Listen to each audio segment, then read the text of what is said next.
Hello students, we are going to start off with 11.2 exercise of class 12th, chapter number 11, three-dimensional geometry. तो पहला question है हमारे पास, show that the three lines with these direction cosines are mutually perpendicular. तो यहाँ पे हमें direction cosines दिए हुए थे, तो हमने मान लिया कि फर्स्ट लाइन एल के लिए ये है, एम के लिए ये है और एन के लिए ये है।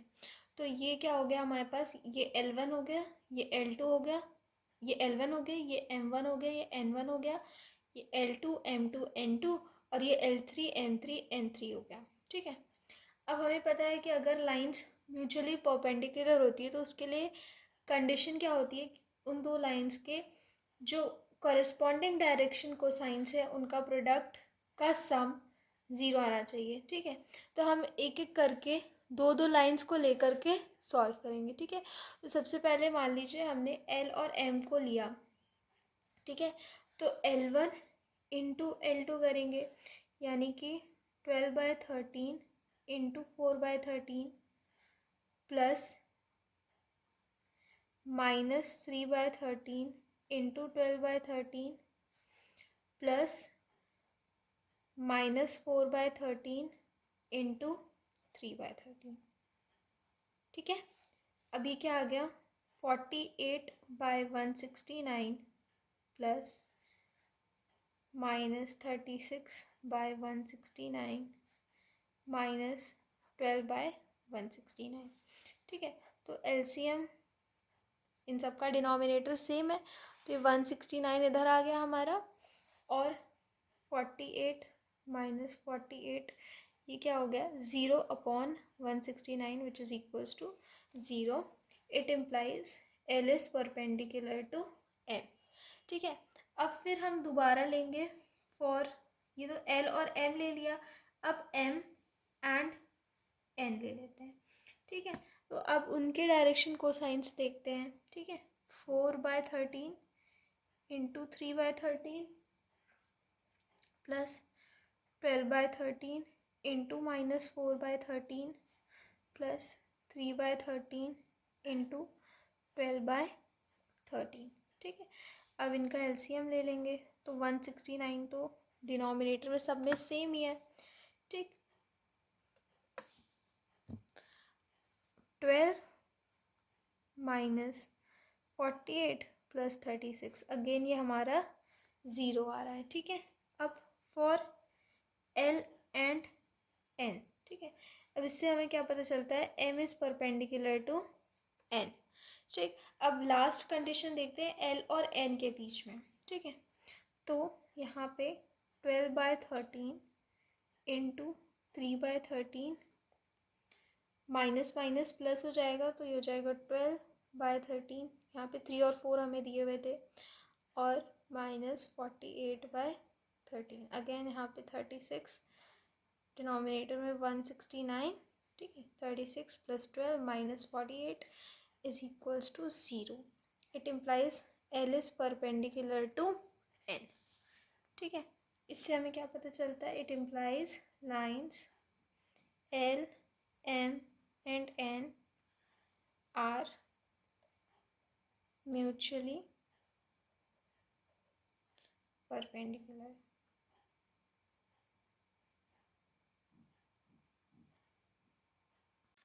तो अब हम चलते हैं अपने क्वेश्चन नंबर 2 पे। यहाँ पे हमें दिया हुआ है कि show that the line through points this is perpendicular to line through points this. ठीक, अब हमें पता है कि L1 इन दो पॉइंट से जा रही है, L2 इन दो पॉइंट से जा रही है, तो इनका हमें डायरेक्शन रेशियो निकालना इजी हो जाएगा, क्योंकि हमें ऑलरेडी किन दो पॉइंट से ये जा रही है हमें पता है। ठीक, तो डायरेक्शन रेशियोज क्या हो गए, हमारे पास कंडीशन क्या होती है, L1 L2 plus M1 M2 plus N1 N2 is equals to 0।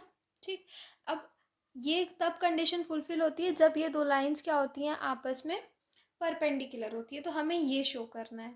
अब इसे कैसे शो करेंगे, उसके लिए हमें इनकी वैल्यूज़ चाहिए। अब इनकी वैल्यूज़ हम कैसे निकालेंगे, हमें पता है Cartesian form of 2 point form, मतलब ऐसी लाइन जो जिनके हमें 2 पॉइंट्स ऐसे दिए हों जिनसे वो जो उस लाइन पे लाई कर रहे हैं। तो x - x1 x2 - x1 is equals to y minus y1 upon y2 minus y1 is equals to z minus z1 upon z2 minus z1। ठीक, ये होता है। अब यहाँ पे ये क्या शो कर रही है, इसके डायरेक्शन रेशियोज शो कर रहे हैं, यानी कि ये अगर हम लाइन 1 के लिए बात करें तो ये क्या हो गया, L1 L2 L3 sorry L1 M1 N1, और लाइन 2 के लिए क्या हो गया, L2 M2 एंड N2। ठीक, तो हम निकाल लेंगे डायरेक्शन रेशियोज फॉर L1 क्या हो गए, 3 माइनस 1 4 माइनस 1 तो +1 -2 तो -4। ठीक, सिमिलरली हमने L2 के लिए निकाल लेना है डायरेक्शन रेशियोज, तो 3 माइनस 0 5 माइनस 3 एंड 6 माइनस 2। तो ये आराम से हमने L1 M1 N1 और L2 M2 N2 की वैल्यूज़ निकाल ली। ठीक, तो अगर परपेंडिकुलर होगा तो ये कंडीशन फुलफिल होनी चाहिए। तो हमने क्या किया, L1 L2 M1 M2 और N1 N2 की वैल्यूज़ डाल दी। तो जब उसे सॉल्व किया तो हमारे पास ये 0 आ गया। इसका मतलब है कि L1 is perpendicular to L2। Similarly यहाँ पे हमें क्वेश्चन नंबर 3 में दिया हुआ है कि हमें ये शो करना है कि these two lines are parallel. तो पैरेलल के लिए हमारे पास ये कंडीशन होती है कि अगर हम उस लाइन के डायरेक्शन रेशियोज़ निकालें तो वो डायरेक्शन रेशियोज़ क्या होने चाहिए, प्रोपोर्शनल होने चाहिए। ठीक, ये प्रोपोर्शनल होने चाहिए और आपस में ये प्रोपोर्शनल होनी चाहिए। L1 upon L2 should be equal to M1 upon M2 should be equal to N1 upon N2। ठीक, अब यहाँ पे हमें क्या करना है, L1 के लिए डायरेक्शन रेशियोज निकाला, 2 माइनस 4 3 माइनस 7 एंड 4 माइनस 8। ठीक, direction ratios for L2 similarly उन्हीं पॉइंट्स से हमने डायरेक्शन रेशियोज फॉर L2 निकाल लिए, 2 4 4। ठीक, अब हमें क्या करना है, लाइन को पैरेलल होने के लिए their direction ratios should be proportional. ठीक, तो सबसे पहले हमने L1 अपॉन L2 निकाला, दैट वुड बी -1। ठीक है, M1 अपॉन M2 निकाला तो हमारे पास क्या आ गया, -4 अपॉन 4, और N1 अपॉन N2 निकाला तो -4 अपॉन 4 दैट इज़ -1। तो सब -1 आ रहे, यानी कि इन सब का रेशियो क्या है, बराबर है। That means L1 is parallel to L2। अब हम स्टार्ट करें क्वेश्चन नंबर 4, जिसमें हमें दिया हुआ है कि line is passing through this point and is parallel to the vector this. यानी कि ये हमें क्या बता रहा है, उस लाइन की डायरेक्शन बता रहा है। ठीक है, तो वेक्टर इक्वेशन क्या होती है हमारे पास, vector r is equals to vector a plus lambda of vector m. ठीक है, अब वेक्टर ए क्या होता है, ये होता है position vector of some point on that line. ठीक है, तो वो हमें दिया हुआ है। और वेक्टर एम क्या होता है, उस वेक्टर की ऐसा वेक्टर जो उस लाइन की डायरेक्शन बता रहा हो। ठीक है, तो it's a very simple question. आपको क्या करना है, बस सिंपली इसमें 1i plus 2j plus 3k plus lambda, और ये हमें यहाँ पर डायरेक्शन ऑलरेडी दी हुई है, इसमें हमें कुछ करना नहीं है, ये हमारे पास याद है। ठीक है, अब क्योंकि यहाँ पे स्पेसिफाइड नहीं कि कौन सी इक्वेशन निकालनी है तो हम दोनों निकाल लेते हैं। अब हम निकाल लेते हैं कार्टेशियन इक्वेशन। ठीक है, अब ये कैसे निकालते हैं, ये होती है हमारे पास x minus x1 upon a is equals to y minus y1 upon b is equals to z minus z1 upon c is equals to lambda. ठीक है, अब इसे हम कैसे कैलकुलेट करेंगे, x माइनस, अब यहाँ पे x1 की वैल्यू हमारे लिए क्या है, 1, और जो हमारे लिए ए बी सी की वैल्यू है वो क्या है, ये ए बी एंड सी। तो x1 क्या हो गया 1, और यहाँ पे 3, y क्या हो गया 2 minus 2 by x minus 2/2 z minus 3/-2। ठीक है, ये हमारे पास दोनों इक्वेशंस आ गई। Next we have question number 5, जिसमें कि हमें दिया हुआ है कि पॉइंट का पोजीशन वेक्टर हमें निकालना नहीं, ऑलरेडी दिया हुआ है, और डायरेक्शन का भी वेक्टर हमें दिया हुआ है। ठीक है, ये दोनों वैल्यूज़ हमें दी हुई हैं, तो इसको करना बहुत आसान है। अब इसमें कुछ भी नहीं करना है। अब यहाँ पे आपको क्वेश्चन में क्लियरली दिया हुआ है कि आपको वेक्टर इक्वेशन भी निकालनी है और कार्टेशियन फॉर्म दोनों में ही इक्वेशन निकालनी है। ठीक है, तो वेक्टर इक्वेशन क्या हो गई, आर इज इक्वल्स टू, अब ये तो ऑलरेडी दिया हुआ है तो मैं इसको एज इट इज़ लिख देती हूँ। ठीक, और प्लस लैम्डा और जो इसकी डायरेक्शन है वो। ठीक है, अब कार्टेशियन फॉर्म ये कैसे लिखेंगे, x माइनस, अब यहाँ पे x1 मेरे लिए क्या हो गया, 2 हो गया, और a की वैल्यू क्या हो गई, ये 1 इज इक्वल्स टू y, अब यहाँ पे minus minus plus 1/2 is equals to z plus 1 upon, okay यहाँ पे 4 है, z माइनस 4 अपॉन -1। ठीक, ये आपके x1, ये x1 की वैल्यूज़ होगी मेरे पास, x1 y1 और z1, और ये वैल्यूज़ किसकी हैं, a b। अब नेक्स्ट क्वेश्चन में हमें क्लियरली दिया हुआ है कि हमें कार्टेशियन इक्वेशन ही निकालनी है। किसकी निकालनी है, एक ऐसी लाइन की which passes through this point, और उसका वो एक ऐसी लाइन से पैरेलल है जिसकी इक्वेशन ये है। ठीक है, अब हमें यहाँ पे दिया हुआ है कि पैरेलल इससे है, तो हमें क्या चाहिए, इसकी डायरेक्शन चाहिए। ठीक है, और इसकी डायरेक्शन मैं कैसे निकालूंगी, इसके डायरेक्शन कोसाइंस की हेल्प से, और इसके डायरेक्शन कोसाइंस क्या हुए, 3, 5 और 6, राइट। अब कैसे निकालूंगी, मुझे इससे कोई मतलब नहीं, मुझे बस इसके डायरेक्शन कोसाइन से मतलब है, क्योंकि इसकी डायरेक्शन इसके लिए सेम होगी क्योंकि ये आपस में पैरेलल हैं। ठीक है, तो अब इसके लिए इसकी डायरेक्शन क्या हो गई, इसके लिए मतलब इसके लिए वेक्टर m क्या हो गया, 3i plus 5j plus 6k। ठीक, अब मुझे कार्टेशियन इक्वेशन निकालनी, वो मैं आराम से निकाल सकती हूँ। सो कार्टेशियन इक्वेशन क्या हो गई मेरे पास, x1 सॉरी x, अब यहाँ पे माइनस माइनस प्लस हो गया, x plus 2/3 is equals to y minus 4/5 is equals to z plus 5/6। अब नेक्स्ट क्वेश्चन में क्या है मेरे पास, मुझे यहाँ पे कार्टेशियन इक्वेशन दी हुई है और इससे मुझे इसको कन्वर्ट करना है इसके वेक्टर फॉर्म में।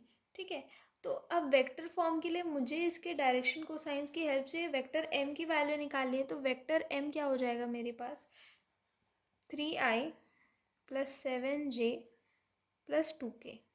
ठीक, अब वेक्टर a क्या हो जाएगा, -5i, जो यहाँ पे है उनको लिख देना है, +5i, क्योंकि यहाँ पे माइनस साइन ऑलरेडी होता है, तो यानी कि उसका ऑपोजिट साइन लेना है, तो +5i minus 4j plus 6k।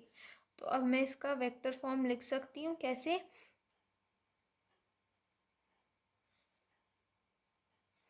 ये क्या हो गया, 5i minus 4j plus 6k plus lambda 3i plus 7j plus 2k। अब हम चलते हैं क्वेश्चन नंबर 8 पे। यहाँ पे हमें चाहिए angle between these two lines. तो हमने पढ़ा है कि एंगल बिटवीन टू लाइंस हम कैसे निकालते हैं। जब हम वेक्टर्स पढ़ रहे थे तो हमने पढ़ा था दो वेक्टर्स का डॉट प्रोडक्ट किसके बराबर होता है, उनके magnitude into cosine of the angle between them. ठीक है, तो इसकी हेल्प से हम क्या कर सकते हैं, हम लिख सकते हैं cos theta is equals to vector b dot vector b upon mod of vector magnitude of vector b into magnitude of vector b. ठीक है, तो इसकी हेल्प से हम इन दो इक्वेशंस के बीच का एंगल निकाल सकते हैं। अब कैसे, अब पहली लाइन के लिए अगर हम देखें, यहाँ पे मैं डिस्टिंग्विश करने के लिए सिर्फ B1 B2 दे देती हूँ। ठीक है, ठीक, अब यहाँ पे सबसे पहले B1 देखते हैं मेरे पास क्या है, B1 ये है 3i plus 2j plus 6k, और B2 क्या है, वेक्टर B2 है I plus 2J plus 2K। ठीक, ये तो मेरे पास वेक्टर्स हैं। अब मुझे क्या चाहिए, मुझे चाहिए इनका मैग्नीट्यूड। ठीक, मैग्नीट्यूड कैसे निकालूंगी, मॉड ऑफ, यानी कि magnitude of vector B1 is equals to under root 9 plus 4 plus 16 which is equal plus 36 which is equals to 7।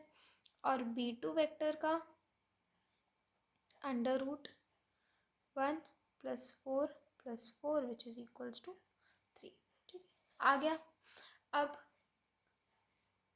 अब इनका और इनका प्रोडक्ट निकाल लेंगे। तो 3 इंटू 1 प्लस 4 प्लस 12 इनका प्रोडक्ट अपॉन इनके मैग्नीट्यूड का product is equals to cos theta. Cos theta is equals to ये 16 प्लस 3 क्या हो गया 19/21। तो हमें क्या चाहिए, थीटा चाहिए। Theta is equals to cos inverse 19/21। ठीक, अब इसके सेकंड पार्ट पे चलते हैं। Vector R is equals to 3i plus j minus 2k plus lambda i minus j minus 2k, और दूसरा हमें दिया हुआ है 2i minus j minus 56k plus mu 3i minus 5j minus 4k। ठीक है, ये दो हमें वेक्टर्स दिए हुए हैं। अगेन काम वही करना है। सबसे पहले हमें निकाल लेना है मॉड ऑफ, पहले B1 है क्या ये हम देख लेते हैं, माइनस j माइनस 2k। ठीक है, अब उसका मैग्नीट्यूड निकाल लेंगे तो हो जाएगा under root 1 plus 1 plus 4 is equals to root 6। ठीक है, B2 क्या है 3i minus 5j minus 4k, और इसका मैग्नीट्यूड कितना हो गया 9 plus 25 plus 16 that is root 50। ठीक, अब B1 मॉडल,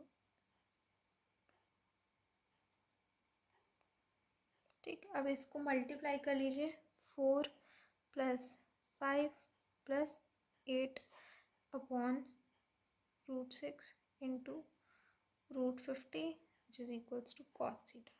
ठीक, तो इसे और सॉल्व करेंगे तो 8 9 10 11 12 ये 17 आ रहा है ऊपर, अपॉन इसको लिख सकते हैं 5 रूट 2 रूट 12। तो cos inverse is equals to theta, ये हमारे पास आंसर आ गया। क्योंकि यहाँ पे 3 से मल्टीप्लाई किया तो यहाँ पे 3 आएगा। ठीक है, तो 13 plus 5 18 that would be 5 6 7 8 that would be 16 upon 5 root 12। आप इसको और सिंप्लीफाई कर सकते हैं, बट मैंने इसको यहीं पे छोड़ दिया। ठीक है, आप चाहे तो इसे और सिंप्लीफाई कर सकते हैं। अब नेक्स्ट क्वेश्चन है हमारे पास, हमें यहाँ पे कार्टेशियन फॉर्म दिया हुआ है। अब इसकी हेल्प से हमें उन दो लाइंस के बीच का एंगल निकालना है। तो पहला क्वेश्चन ये है हमारे पास। अब यहाँ पे हमें पता है ये क्या होते हैं, ये इसके डायरेक्शन कोसाइंस होते हैं। और हमें क्या चाहिए, अगर इन दोनों के बीच का अगर हम एंगल निकाल ले तो मतलब हमें पता चल जाएगा कि इन दो लाइंस के बीच का क्या एंगल है। तो फॉर्म बस हम वही यूज़ कर रहे हैं, बस इसका मेथड थोड़ा डिफरेंट हो जाता है। अब इसमें हम क्या करते हैं, अब ये एक्चुअली ये वेक्टर मुझे क्या बता रहा है, ये वेक्टर मुझे इस लाइन की डायरेक्शन बता रहा है ना। ये 2 5 माइनस 3 मुझे क्या देगा, ये मुझे देगा फॉर एग्जांपल इस लाइन के लिए 2i plus 5j minus 3k, ये मुझे इसकी डायरेक्शन दे रहा है। और सिमिलरली इसके लिए ये मुझे इस लाइन के लिए डायरेक्शन दे रहा है। ठीक है। तो अगर हम इन दोनों के बीच का एंगल निकाल ले तो मतलब मुझे इन दो लाइंस के बीच का एंगल पता चल जाएगा, राइट। तो मैं क्या करूँगी, मैं इन दोनों के बीच का एंगल निकाल लूँगी क्योंकि मेरे लिए ये निकालना ज़्यादा आसान है, ठीक है। अब यहाँ पे करना क्या है, यहाँ पे कुछ नहीं करना है, ये इन दोनों को वैसे ही मल्टीप्लाई करना है जैसे अब तक हम लोग कर रहे थे, ठीक है। तो इन दोनों को मल्टीप्लाई किया, ये समझ लीजिए आपका वेक्टर b1 है, ये आपका वेक्टर b2 है। तो 2 × -1 + 5 × 8 + 4 × -3, ठीक। अब इसका मैग्नीट्यूड निकालना है, 4 + 25 + 9, और इसका मैग्नीट्यूड निकालना है 1 + 64 + 16, ठीक। तो ये हो जाएगा -2 + 40 - 12, यहाँ पे ये 9 10 11 12 13, 25 + 13 मुझे दे देगा 38, √38, और यहाँ पर 64 65 + 16 मुझे दे देगा √81। तो √81 तो मुझे पता है 9 होता है, ऊपर अगर कैलकुलेट किया तो 40 - 14 दैट वुड बी 26, है ना। एंड नीचे क्या हुआ, 281 9 हो गया, और 38 को मैं क्या लिख सकती हूँ,